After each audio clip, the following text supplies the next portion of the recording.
Assalamualaikum warahmatullahi wabarakatuh. Di sini kami kelompok 5 yang beranggotakan Dian Habibatur Rohmah, Ihda Sabrina Rizka, dan Ivananda Ibrahim akan menjelaskan tentang review jurnal yang berjudul Pemanfaatan Lignin dari Biomasa Rami, Kenaf, dan Agaf untuk Sumber Bioenergi yang ditulis oleh Farida Rahayu, Mala Muryaningrum, dan Nurindah. Nah, untuk mempersingkat waktu, kita langsung saja ke slide berikutnya. Peningkatan populasi global dapat menyebabkan meningkatnya kebutuhan energi dan masalah lingkungan. Penggunaan fosil secara terus-menerus untuk memenuhi kebutuhan energi, terutama bahan bakar, dapat menyebabkan lingkungan terganggu. Saat ini, usaha untuk memenuhi kebutuhan energi berbasis biomasa sedang menjadi topik yang banyak didiskusikan. Lignoselulosa merupakan salah satu biomasa yang dapat dimanfaatkan sebagai bahan baku untuk memproduksi bahan bakar dan senyawa kimia lainnya yang memiliki nilai tambah. Lignin merupakan salah satu komponen utama di dalam lignoselulosa yang tersedia di alam dalam jumlah banyak dan dapat diperbarui karena mudah dijumpai pada sebagian besar tanaman. Tanaman serat yang memiliki potensi tinggi sebagai salah satu sumber lignin diantaranya yaitu kenaf, rami, dan sisal. Serat dan lignin memiliki potensi luar biasa sebagai sumber energi, sebagai material yang dapat mengurangi polusi, serta dapat memperbaiki sifat biodegradable pada suatu material. Biomasa tanaman serat tersusun dari 3 komponen utama, yaitu selulosa, hemiselulosa, dan lignin. Selain itu, ada juga beberapa komponen lain seperti protein, mineral, dan zat ekstraktif lainnya. Tanaman serat seperti rami, kenaf, dan sisal memproduksi serat sebagai produk utama dan lignin sebagai produk sampingnya. Oleh karena itu, pemanfaatan lignin dari tanaman serat sangat memberikan keuntungan karena selain menghasilkan serat sebagai produk utama, juga memanfaatkan lignin untuk memproduksi senyawa kimia bernilai tambah serta sebagai sumber energi. Kenaf merupakan tanaman semusim yang dikategorikan sebagai tanaman serat batang. Produk utamanya berupa serat yang diperoleh dari kulit batang, sedangkan batang tengahnya sebagai produk samping. Hasil analisis kadar lignin core kenaf yang telah dilakukan untuk varietas kenaf Indonesia adalah 19,38% berdasarkan berat kering. Kadar lignin yang tinggi ini dapat dimanfaatkan sebagai sumber bioenergi. Sementara itu, tanaman rami merupakan tanaman serat yang memiliki kegunaan cukup luas. Selain sebagai sumber serat, tanaman rami juga dapat digunakan dalam pembuatan benang, kertas, dan tekstil.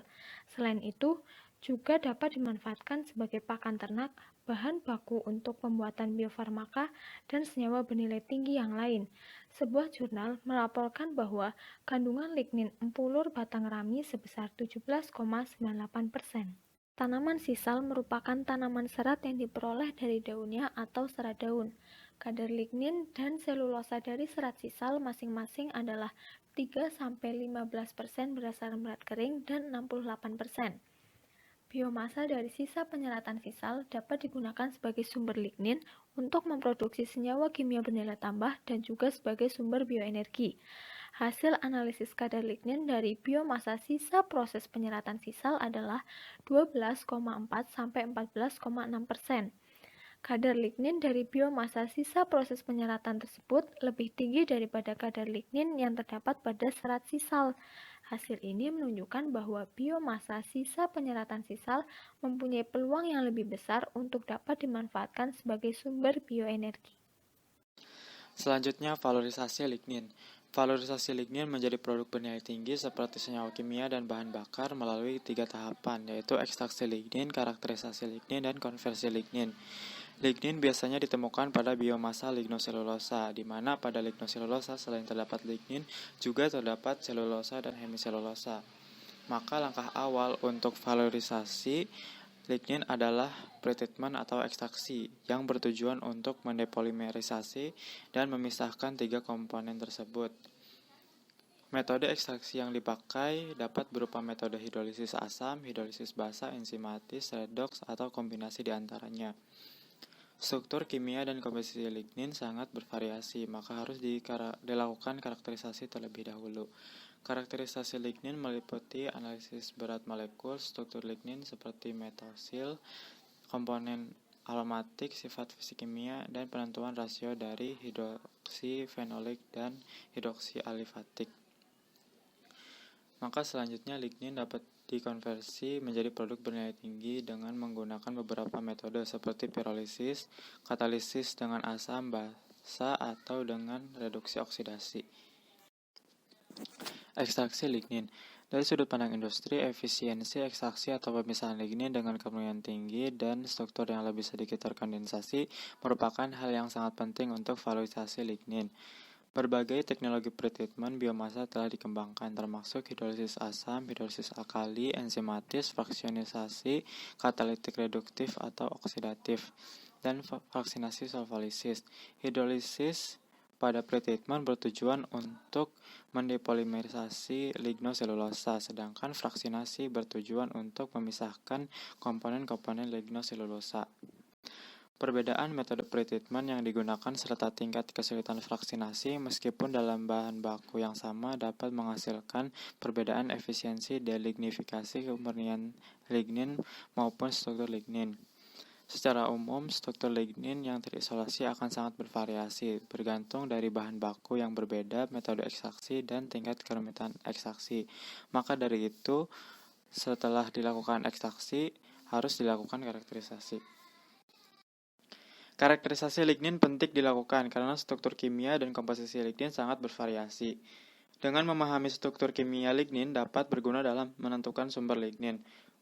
Untuk identifikasi struktur, teknik karakterisasi lignin meliputi spektroskopi UV, spektroskopi FTIR, spektroskopi Raman, spektroskopi resonansi magnetik nuklir atau NMR, dan spektroskopi fotoelektron sinar X atau XPS.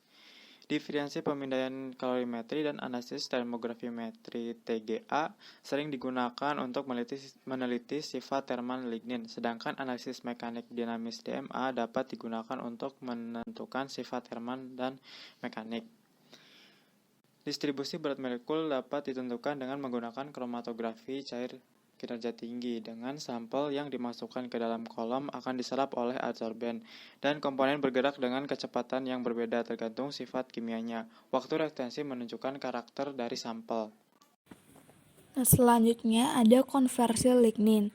Saat ini itu telah banyak dikembangkan metode untuk menghasilkan produk kimia aromatik tanpa menggunakan bahan baku berbasis minyak bumi dengan memanfaatkan komponen aromatik yang terkandung dalam lignin. Biasanya ada 3 senyawa yang umum dijadikan fokus dari konversi lignin ini, yaitu benzen, toluena, sama silen. Nah, tiga bahan dasar yang saya sebutkan tadi itu digunakan untuk memproduksi senyawa aromatik yang telah banyak dikembangkan dalam pembentukan bioenergi. Dalam konversi lignin itu ada 3 metode yang digunakan, yaitu pirolisis, oksidasi, dengan enzimatis. Untuk metode yang pertama ada pirolisis. Pirolisis disebut juga hidrogenolisis atau pemanasan zat organik tanpa udara untuk menghasilkan fragmen yang lebih kecil dengan meminimalkan pembakaran menjadi CO2 dengan ketersediaan hidrogen. Pada prosesnya itu ditambahkan pelarut atau juga bisa ditambahkan katalis untuk mempercepat reaksi. Katalis yang biasa digunakan itu logam sulfat untuk mengisolasi monofenol. Nah, lignin biasanya dihidrogenasi pada suhu 300 sampai 600 derajat Celcius. Sampai saat ini, katalis dan pelarut dalam metode ini tuh masih diteliti dan dikembangkan agar efisien dan menguntungkan bagi kegiatan industri. Kemudian metode yang kedua ada oksidasi. Oksidasi adalah teknik lain yang digunakan untuk mengisolasi produk aromatik dari lignin. Secara industri, lignin biasanya dioksidasi dengan menggunakan nitrobenzen, hidrogen peroksida, oksida logam, penggunaan oksidan, biasanya gas O2, dan katalis. Nah, proses oksidasi dengan katalis itu ada 2, yaitu heterogen dan homogen. Untuk heterogen ini tuh terbukti lebih disukai secara industri dibanding katalis homogen. Sedangkan homogen, katalis ini meliputi senyawa berbasis logam dan organik. Nah, untuk metode ketiga yaitu enzimatis. Di alam ada beberapa jamur dan bakteri yang memiliki sistem metabolisme yang cukup canggih untuk mendegradasi lignin. Nah, langkah pertama dalam valorisasi lignin itu secara biologis adalah dekomposisi polimer lignin. Nah, depolimerisasi lignin itu dapat terjadi secara alami, yaitu dengan jamur putih atau jamur coklat, dengan menghasilkan enzim oksidatif ekstraseluler termasuk lakase dan peroksidase. Sebuah penelitian telah melaporkan bahwa strain Streptomyces, Rhodococcus, Pseudomonas, dan Bacillus ini memiliki kemampuan untuk mendekomposisi lignin secara biologis. Nah, metode enzimatis ini tuh lebih efisien dan efektif dibanding dua metode sebelumnya, di mana dua metode sebelumnya itu produknya belum optimal dan biaya dalam prosesnya itu relatif mahal. Nah, konversi lignin berbasis bio ini tuh masih dikembangkan sampai saat ini mengingat banyak kandidat baru seperti enzim contohnya yang berfungsi sebagai pendegradasi lignin. Pada penjelasan materi sebelumnya dapat disimpulkan bahwa peningkatan nilai tambah komoditas tanaman serat seperti kenaf, rami, dan sisal dapat dilakukan melalui pemanfaatan biomasa sisa penyeratan. Lignin dari lignoselulosa biomasa tanaman serat dapat dimanfaatkan untuk dikembangkan menjadi senyawa aromatik yang selanjutnya dapat dikembangkan lagi menjadi produk bioenergi yang bernilai tinggi. Metode ekstraksi, valorisasi, dan konversi lignin dari lignoselulosa biomasa tanaman serat telah tersedia. Untuk dapat memanfaatkan lignin dari biomasa tanaman serat memerlukan penelitian untuk memilih teknik ekstraksi lignin yang tepat dan teknik konversi yang berdaya guna untuk menghasilkan produk yang bernilai tinggi. Nah, sekian presentasi dari kami. Mohon maaf apabila ada kesalahan dalam perkataan atau penjelasan yang kurang jelas. Apabila teman-teman ingin bertanya, silakan dituliskan pada kolom respon yang telah tersedia.